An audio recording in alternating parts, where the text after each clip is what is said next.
Salut tout le monde, c'est Gigi, on se retrouve pour le remake de True 20 sur les livres de monde d'aventure. On va faire exactement comme le cas de la première version, c'est-à-dire qu'au lieu que je vous parle en une seule fois de tous les settings dans une vidéo, je vais faire une vidéo par setting pour pouvoir mieux explorer les choses. Par contre, la première vidéo, bien qu'elle va parler de Agent of Oblivion, je suis quand même obligé de parler des spécificités des livres, des mondes d'aventure. Alors déjà, le livre te propose différents settings et le seul truc qui n'existe pas en matière de choses que True 20 peut couvrir, c'est le Space Opera. Il n'y a pas de livre de Space Opera dans la gamme qui te présente un setting de science-fiction Space Opera, ce qui est dommage. Et en plus de ça, il y a différents registres de livres, plutôt registres de gens fictifs, qui... Alors ça, c'est mon opinion sur le truc, mais je pense vraiment que j'ai raison là-dessus, c'est que chaque proposition de setting qui a été mis dans les mondes d'aventure aurait très bien pu avoir un livre de 145 à 200 pages pour pouvoir couvrir les settings, parce qu'il y a certains settings qui sont intéressants mais qui n'ont pas assez de données, et il y a des settings qui sont complets dans ce qu'ils proposent, mais en même temps n'a pas suffisamment de mise en avant comme un petit scénario qui aurait été fourni. Ce qui fait que c'est vraiment le setting qu'on vous a donné. La moitié du travail est fait dans le sens où on vous propose quelque chose et la chose qu'on vous propose est viable. Ils ne sont pas tous viables au même niveau, on s'entend. Mais quand il s'agira en fait de parties où il faudra exécuter, l'exécution, vous allez devoir le faire vous-même. C'est pour ça que quand j'ai fait ma première lecture avant, je trouvais que certains settings étaient repoussoirs parce qu'il restait trop cryptique. Mon point de vue n'a pas changé sur certains settings, mais sur d'autres, oui. Voilà. Et ne vous attendez pas à des vidéos très très longues pour les settings des mondes d'aventure, parce que la proposition se devra de vous être exposée, mais rentrer dans le détail pour vous essayer d'améliorer les choses, ben c'est quelque chose que malheureusement je ne peux pas faire, parce que il y a certains genres fictifs, il y a certains registres qui ne m'attirent pas du tout et que je ne pourrais pas du tout aider là-dessus. C'est bon? C'est bon. Alors, on va commencer sans plus attendre avec les agents d'Oblivion, qui sont en fait, s'il faut comparer, expliquer un petit peu qu'est-ce que les agents d'Oblivion. Les agents d'Oblivion, c'est un setting de fantastique contemporain avec on sent qu'il y a vraiment plusieurs choses, plusieurs inspirations. Mais pour faire un petit rappel, ou plutôt essayer que vous compreniez à quoi ça fait penser, ça me fait penser à un mélange entre Men in Black, X-Files, un peu Indiana Jones et XCOM. Voilà, c'est-à-dire que vous êtes des agents humains qui viennent dans le monde réel de la réalité véritable dans un contexte contemporain et qui a été affecté d'une certaine manière que ce soit par la voie militaire, que parce que vous avez un contact ésotérique, ou que vous avez fait une recherche et avec des informations que vous n'étiez pas censé avoir, vous avez été empêtré dans ce monde et on a décidé de vous proposer de devenir des agents d'Oblivion. Voilà. Donc ce sont des agents qui sont censés être des agents secrets. Ils interviennent pour régler les problèmes ésotériques, extraterrestres, etc. etc. Parfois retrouver des artefacts, essayer de chasser des créatures, etc. etc. Et en face, vous avez une faction, dont j'ai complètement oublié le nom, qui veut faire ce que vous faites, mais en essayant de tirer des profits des différentes créatures pour pouvoir essayer d'altérer le monde. Alors, ce livre-là, ce setting-là, qu'est-ce que j'en pense? Ben, je suis pas un très grand fan de X-Files. Ça, il faut déjà commencer par le dire. Mais j'aime bien tout ce qui est un peu Je suis pas fan ni de X-Files ni de Indiana Jones, mais je suis plutôt fan de XCOM. J'aime bien les trucs d'agents secrets qui essaient en fait de sauver le monde de menaces qui n'existent pas. Et je pense que selon les tons, on peut soit faire quelque chose de prodigieux, soit se rater complètement. Par exemple, Men in Black est un très bon exemple de ça. Le premier Men in Black, il est mythique. Le second, voilà. Et en fait, à chaque Men in Black, on sent qu'on n'aura pas la même, la même vision, la même appréhension de ce qui va être raconté. Et je pense que c'est peut-être ça qui va faire que c'est un peu repoussoir. Ensuite, ils n'ont pas de costume en particulier, il n'y a pas de truc iconique. Si vous avez envie de le faire, faites-le, mais je pense pas que ce soit une bonne idée. Je pense vraiment que, surtout au travers des illustrations qui ont été mises, on essaie de vous montrer ça comme si vous étiez des espèces d'agents, de soldats un peu paramilitaires et tout ça. Mais tout ça, ce n'est jamais que de l'imagerie. Ça sera à vous de voir comment vous vous habillez, comment vous faites les choses. Donc, c'est bon. Ensuite, il faut savoir que chaque setting vient rajouter des choses qui sont exploitables pour True 20 en général, ce qui fait que ce livre-là, il est plutôt bon. Et les agents d'Oblivion, ben, au travers de ça, vous avez des nouveaux backgrounds, vous avez des nouvelles idées de classe, vous avez aussi évidemment les différentes origines de la création, pourquoi les adversaires viendraient s'en prendre à vous, pourquoi il y a une telle différence idéologique et en quoi. Et après, je pense que le reste est laissé entre vos mains. En matière de qualité, qu'est-ce que je peux dire? Il y a des ajouts qui ont été faits, ça traite du contemporain, ça traite du fantastique, pas de la fantaisie. Hein. Faut quand même essayer de faire un petit rappel rapide, vulgaire, pour expliquer la différence entre le fantastique et la fantaisie, même si c'est appris en littérature quand on était à l'école. C'est, imaginons, vous avez un chat qui vole et qui sait parler, ça ne choque personne, c'est un monde de fantaisie. C'est inhabituel, les gens s'interrogent, sont prêts à le capturer, à faire des expérimentations, et il est poursuivi. Ça serait plus du fantastique, parce qu'il sort du cadre du naturel, c'est du surnaturel. Voilà. Donc, les agents d'Oblivion, en plus de ça, ils ont un héritier, un successeur dans la gamme du système Age, qui s'appelle Threshold, que j'ai lu d'ailleurs récemment en entier, et dont mon point de vue, je me le réserve pour quand je vais traiter de la gamme du système Age. Voilà, surtout Age moderne. Les agents d'Oblivion, les explications qui sont données sont concises, c'est facile de comprendre les différents registres. En plus, il y a une espèce d'emphase qu'ils ont fait dans les différentes propositions de d'où vient votre personnage et de quel milieu. Et ça permet en fait d'avoir des personnages qui sont radicalement différents. Est-ce que ce soit tous forcément des soldats qui ont été triés sur le volet pour traiter les choses? Ben, c'est faisable. Mais parfois, il y a des joueurs, ils ont une envie de choses qui sont disparates. Et cette disparité, elle est proposée dans le setting directement, plutôt que d'utiliser, par exemple, ce qui existe déjà dans les autres livres de True 20. Ce qui est une bonne chose. Mais malheureusement, ils ont fait une énorme erreur, c'est que dans les livres de setting, il n'y a pas beaucoup d'illustrations et il n'y a pas beaucoup de choses qui sont mises en avant.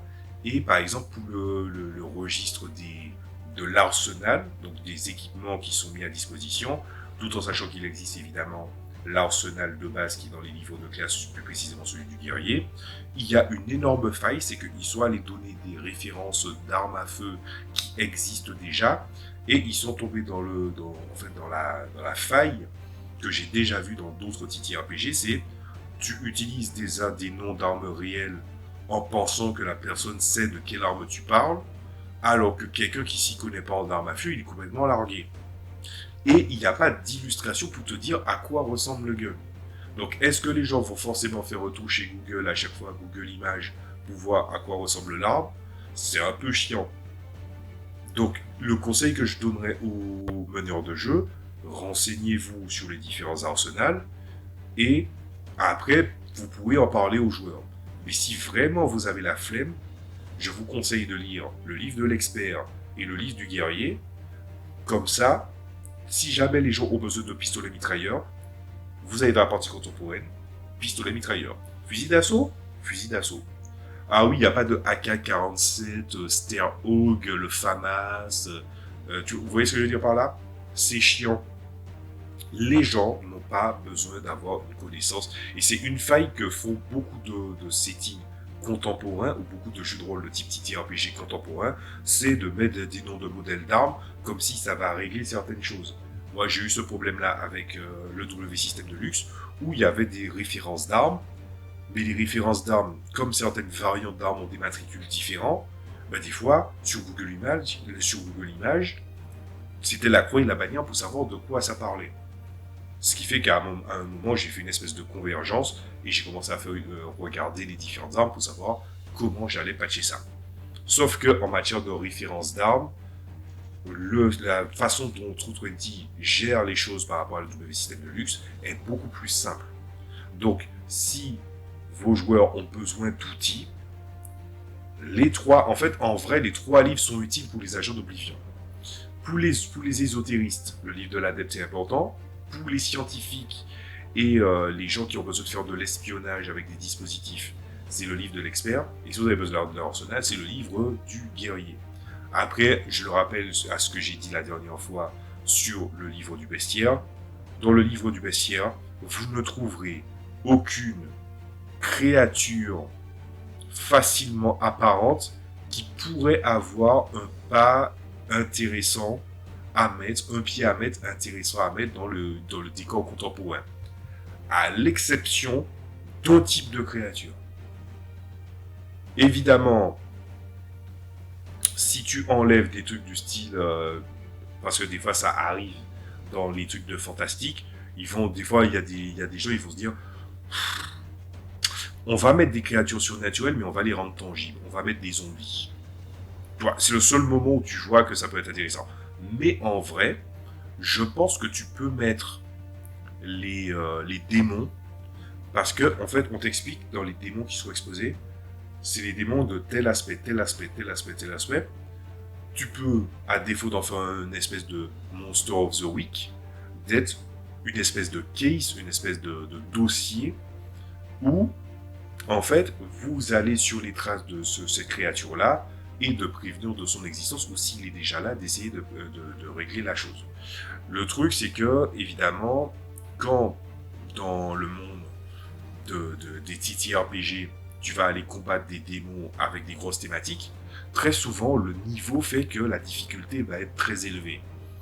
Et même si, on va dire, tu vas faire un peu plus mal avec des armes à feu à ces créatures-là, il faut savoir que les créatures, quant à eux, elles vous feront beaucoup plus mal. Et est-ce que tu peux te permettre dans ce genre de décor où tu as une espèce de XCOM, X-Files, Supernatural, tout ce qui fait vraiment du surnaturel et en plus avec un côté caché, est-ce que toutes les personnes vont avoir des habilités surnaturelles pour tenter de contrer? Le propos et l'intensité ne sera pas pareil. Voilà, il faut le savoir. Mais le truc du style un adepte qui va aller faire des recherches pour trouver le nom du démon en particulier, parce que oui, c'est une variété de démons, mais c'est quoi son vrai nom pour que tu puisses trouver un moyen de le bannir, etc., etc. Tout en sachant que vous essayez de le chercher, tout ça. Voilà.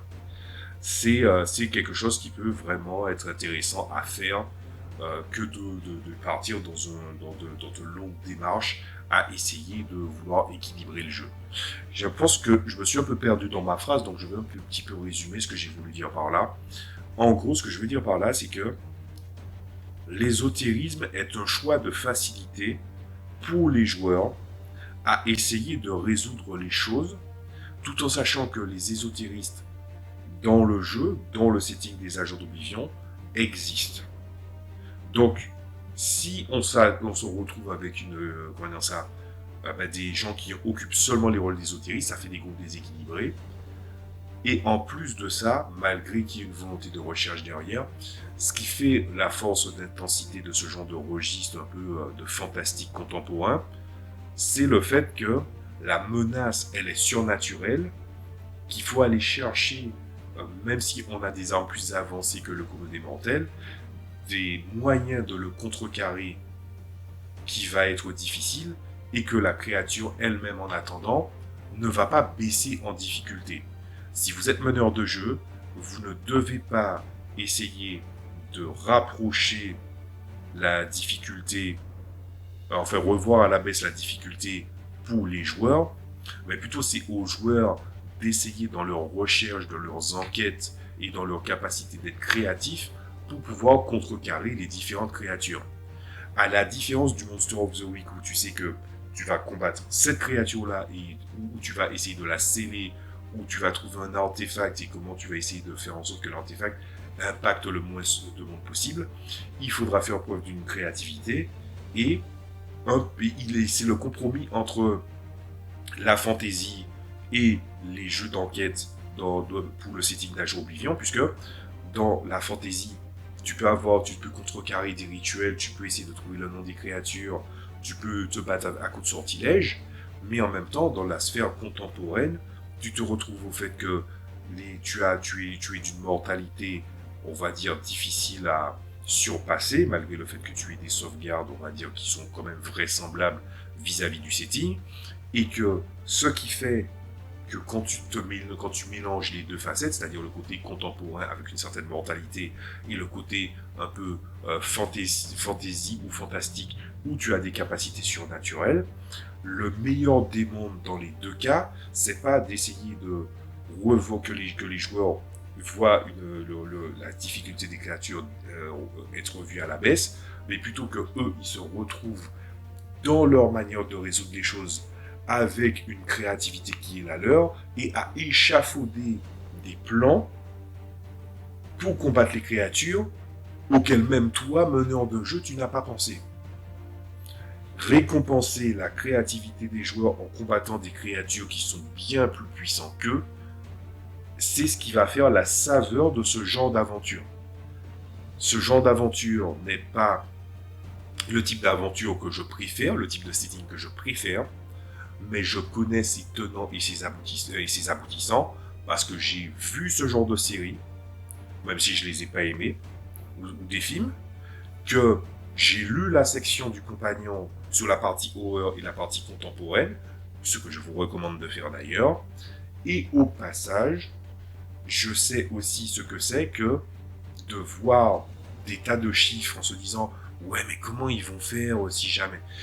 Meneur de jeu aussi, un conseil que je vous donne pour les agents d'Oblivion, c'est ne tentez pas de baisser la difficulté vis-à-vis d'une menace, vis-à-vis d'une case. Essayez plutôt de donner des outils aux joueurs pour qu'ils puissent résoudre les choses par eux-mêmes et à leur façon, tout en encourageant ces derniers à exploiter à la fois leurs capacités, leur créativité et surtout leur complémentarité. C'est ce qu'il faut retenir pour les agents d'Oblivion. Et c'est très bizarre parce que pour vous expliquer la spécificité de ce setting, ben ça m'a donné envie d'y jouer. Alors que c'est pas forcément mon truc préféré. Donc je pense qu'il y a vraiment moyen de s'amuser si c'est vraiment votre truc. Si vous avez le système Age, plus précisément Age moderne, il existe un setting qui a été créé typiquement par Green Rodin qui s'appelle The Threefold. Mais pour moi, il y a un énorme faille dans The Threefold parce qu'ils font exactement ce qu'il ne faut pas faire dans ce genre d'univers, surtout qu'il y a le côté Stargate qui se rajoute dedans, où en fait tu traverses différents mondes, etc., etc. C'est qu'ils essaient de rendre le fantastique atteignable pour le commun des mortels, et donc du coup, ça devient une espèce de... Comment dire ça?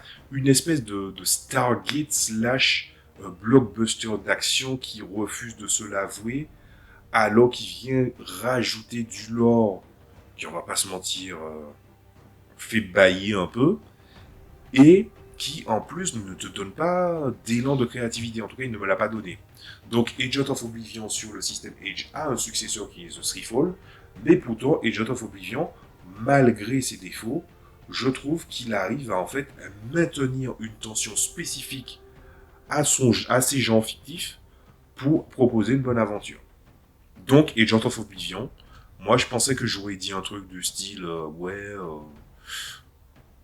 c'est pas mon truc, je n'aurais pas du bien à en dire, mais finalement j'ai trouvé du bien à en dire.